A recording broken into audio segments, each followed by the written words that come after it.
कांग्रेस का बिहार में कोई वजूद नहीं है। ये लालू का झोला ढोने वाली पार्टी है। पिछले 30 वर्ष से लालू का झंडा ढो रहे हैं, अब तेजस्वी का झंडा ढो रहे हैं। ये सिर्फ इसलिए हल्ला गुल्ला करते हैं कि हमको ज़्यादा से ज़्यादा सीट आरजेडी वाले दे दें। राजनीति यहाँ पर राजद करती है, लालू और लालू जी का परिवार करता है। चिराग पासवान ने बिहार वापसी की बात कही है, कहा है कि केंद्र में अब ज़्यादा मैं सक्रिय नहीं रहूँगा, बिहार मुझे बुला रहा है। क्या आप मानते हैं कि चिराग पासवान भी एक सीएम फेस हो सकते? चिराग पासवान बिहार से ही राजनीति करते थे, बिहार में राजनीति कर रहे हैं। केंद्र में मंत्री हैं, केंद्र के मंत्री का पद तो उन्होंने छोड़ा नहीं है। लेकिन कह रहे हैं कि वापस अकेले चुनाव भी लड़ सकते हैं, ऐसे में क्या आपका सपोर्ट रहेगा? बहुसंख्यक जनता जो है वो बदलाव चाहती है, वो लालू नीतीश के इस राज से छुटकारा चाहती है। ये जरूरी नहीं है कि वो जनसुराज को चाहते हों, लेकिन बदलाव सब चाहते हैं। कल ओम प्रकाश यादव जी मिलने आए थे, राजनीतिक शिष्टाचार के नाते उन्होंने अपनी बातें कही। अभी हम लोग को दल में बात करनी पड़ेगी। कुछ लोगों ने अपने आप को जातीय जनगणना का पुरोधा भी बता दिया, चैंपियन बता दिया। आज मेरा उनसे ये सवाल था कि जातीय जनगणना होने के बाद जो उसकी फाइंडिंग आई, उस पर आपने अभी तक क्या किया? सरकार ने ये कहा था कि जो जातीय जनगणना के आधार पर हम लोग आरक्षण की सीमा को 50 से आगे बढ़ाएंगे, 50% से आगे बढ़ाएंगे।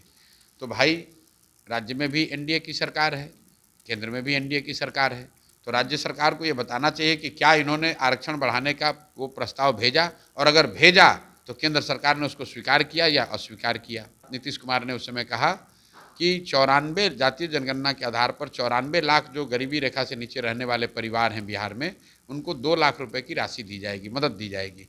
तो उसके बाद 2 बजट सरकार का आ गया और मैंने उसमें 1 रुपये का भी प्रावधान नहीं देखा, किसी एक आदमी को 1 रुपया नहीं मिला। तो ये पूछ रहे हैं भाई वो पैसा कब दोगे? समाज से धन उगाही का सबसे बड़ा जरिया बना हुआ है राजस्व विभाग, और उसका एक टूल है ये भूमि सर्वेक्षण। गांव गांव में ज़मीन के सर्वे के नाम पर दाखिल खारिज, रसीद कटवाना, जमाबंदी के नाम पर भारी लूट हो रही है।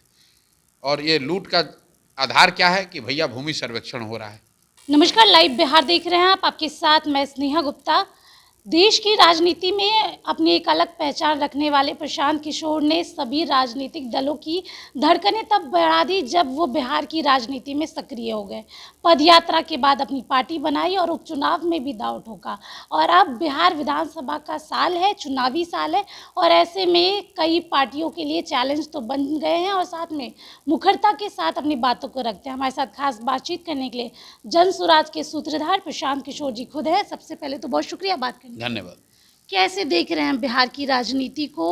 और अभी तो आपको काफ़ी समय हो गया, पदयात्रा भी किया आपने, अपनी पार्टी भी बनाई, कैसा रिस्पांस है?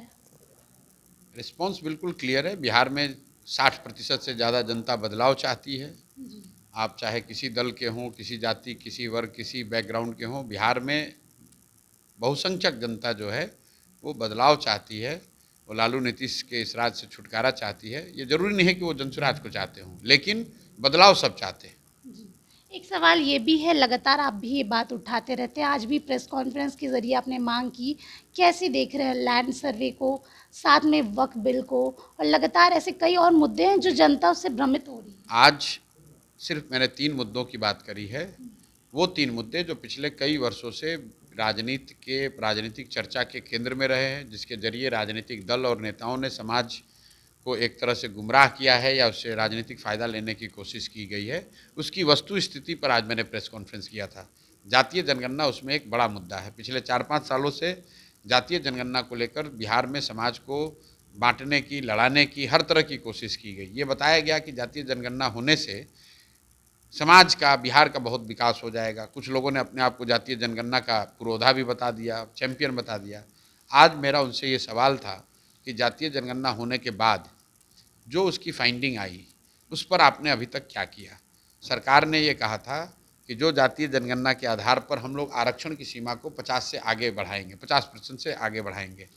तो भाई, राज्य में भी एनडीए की सरकार है, केंद्र में भी एनडीए की सरकार है, तो राज्य सरकार को ये बताना चाहिए कि क्या इन्होंने आरक्षण बढ़ाने का वो प्रस्ताव भेजा, और अगर भेजा तो केंद्र सरकार ने उसको स्वीकार किया या अस्वीकार किया। दूसरी बात, नीतीश कुमार ने उस समय कहा कि 94 जातीय जनगणना के आधार पर 94 लाख जो गरीबी रेखा से नीचे रहने वाले परिवार हैं बिहार में, उनको 2 लाख रुपए की राशि दी जाएगी, मदद दी जाएगी।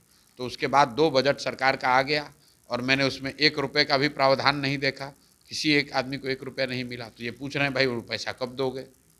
तीसरी बात जातीय जनगणना में बताई गई उसके आधार पर घोषणा नीतीश कुमार ने की कि 39 लाख परिवारों को जो होमलेस फैमिली हैं उनको घर बनाने के लिए 1,20,000 रुपये दिया जाएगा। तो अभी तक तो किसी को 1 रुपया नहीं दिया गया। तो ये हम लोग पूछ रहे हैं कि भाई अगर आपने जातीय जनगणना कराया, उसके आधार पर जो घोषणाएं की उस पर कुछ क्रियान्वयन तो हुआ नहीं।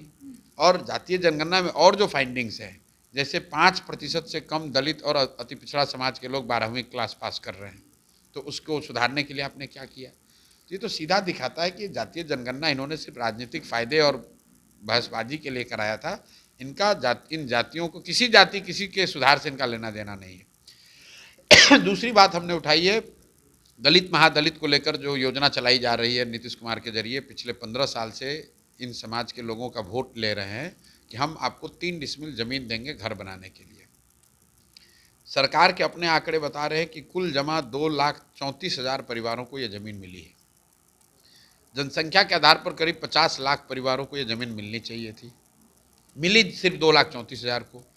उसके बाद प्लानिंग कमीशन का रिपोर्ट आया, वो कह रहा है कि 50% लोग इसमें ऐसे हैं जिनको ज़मीन सिर्फ कागज़ पर दी गई, उनको ज़मीन का पोजीशन नहीं मिला। तो ये पूछ रहे हैं कि भाई महादलित कल्याण की बात करने वाले नीतीश कुमार कब दोगे ये ज़मीन 0.3 डिसमिल? मांझी जी जब मुख्यमंत्री थे तो उन्होंने कहा 0.3 नहीं 0.5 डिसमिल देंगे। तो भाई तुमने तो ज़मीन ही नहीं दिया, तो 0.3 0.5 की बात ही नहीं है। तीसरी बात हमने कही भूमि सर्वेक्षण की। भूमि सर्वेक्षण मुझे लगता है कि सबसे बड़ा अभी सरकार का समाज से धन उगाही का सबसे बड़ा जरिया बना हुआ है राजस्व विभाग, और उसका एक टूल है ये भूमि सर्वेक्षण। गांव-गांव में ज़मीन के सर्वे के नाम पर दाखिल खारिज, रसीद कटवाना, जमाबंदी के नाम पर भारी लूट हो रही है। और ये लूट का आधार क्या है कि भैया भूमि सर्वेक्षण हो रहा है, वंशावली बनाई जा रही है।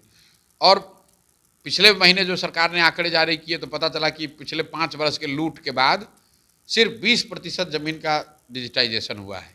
तो इसलिए हम लोग कह रहे हैं कि भैया इस काम को रोको, और नहीं रोक रहे हो तो ये क्लियर है कि आपको भूमि सर्वेक्षण, भूमि सुधार से मतलब नहीं है, जो धन उगाही हो रही है उससे आपका लेना देना है। इसीलिए 3 सवाल उठाए। इसके साथ एक ये भी सवाल है कि ये साल बिहार विधानसभा चुनाव का साल है। आपका विज़न क्या है? आप जनता के समक्ष जो जा रहे हैं, क्या सोच के जा रहे हैं? और आपको लगता है कि बिहार की राजनीति जात से बढ़ के आगे जाएगी? जनता के सामने एक ही बात लेकर जा रहे हैं कि बिहार में बदलाव के लिए वोट कीजिए, अपने बच्चों के पढ़ाई रोजगार के लिए वोट कीजिए, दूसरा कोई विजन नहीं। इसके साथ चिराग पासवान ने बिहार वापसी की बात कही है, कहा है कि केंद्र में अब ज़्यादा मैं सक्रिय नहीं रहूँगा, बिहार मुझे बुला रहा है। क्या आप मानते हैं कि चिराग पासवान भी एक सीएम फेस हो सकते हैं? चिराग पासवान कहाँ गए थे कि वापस आ रहे हैं? चिराग पासवान क्या यूपी से राजनीति करते थे? चिराग पासवान बिहार से ही राजनीति करते थे, बिहार में राजनीति कर रहे हैं।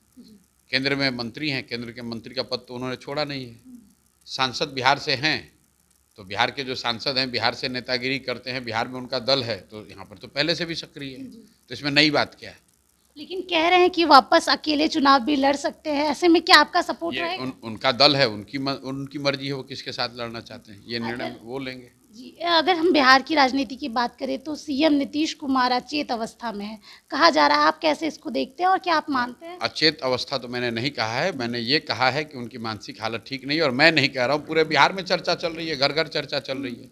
आप अपने पत्रकार होने के नाते बता दीजिए कि मानसिक तौर पर कितने सजग और स्वस्थ हैं नीतीश कुमार। आखिरी सवाल ये लूँगी, सिवान की राजनीति से एक बड़े चेहरे हैं ओम प्रकाश यादव, क्या वो आपकी पार्टी ज्वाइन कर रहे हैं और क्या आपकी पार्टी से?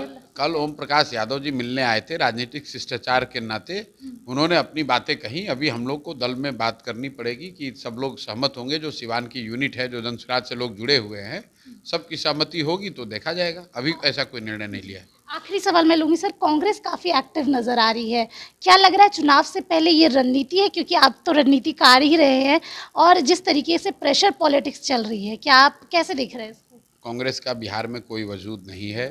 ये लालू का झोला ढोने वाली पार्टी है। पिछले 30 वर्ष से लालू का झंडा ढो रहे हैं, अब तेजस्वी का झंडा ढो रहे हैं।